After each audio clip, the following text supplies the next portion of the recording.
আরে পাঠা ছাগলে কামড়ানোর পর তো আমি মারা গেলাম, মরার পর আমার পরিবারে আমার জন্য কেমন কষ্ট পাচ্ছে একটু দেখি তো। ইয়েস, আমার ভাই তো মরে গেছে। এখন থেকে পুরো রুমটা আমার, সাদার কাপড় চোপড় গুলো এখন আমি পরবো।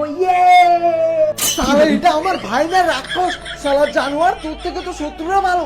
পাঠা, আমি মরার পর এত খুশি, দেখি তো আমার বাবা কেমন কষ্ট পাচ্ছে। আমার বড় ছেলেটা এত তাড়াতাড়ি মারা গেল, ভালো হয়েছে মারা গেছে। শালাটা আমার পুরো গ্রামের মধ্যে আমার নামটা খারাপ করে রেখেছে। সর্বনাশ, আমার বাবা আমাকে এত ঘৃণা করে, আমি তো এটা আজকে জানতে পারলাম। কিছু হবে না, মা তো মনে হয় অনেক কষ্ট পাচ্ছে, মাকে দেখি। ও শুনছো, আমার বড় ছেলেটা মারা গেছে।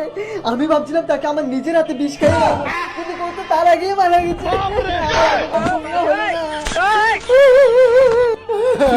আরে বাপরে, আমার পিছনে পিছনে আমার পরিবার আমাকে এত ঘৃণা করে, এটা যদি আমি আগে জানতে পারতাম তাহলে আমি অনেক আগেই মারা যেতাম।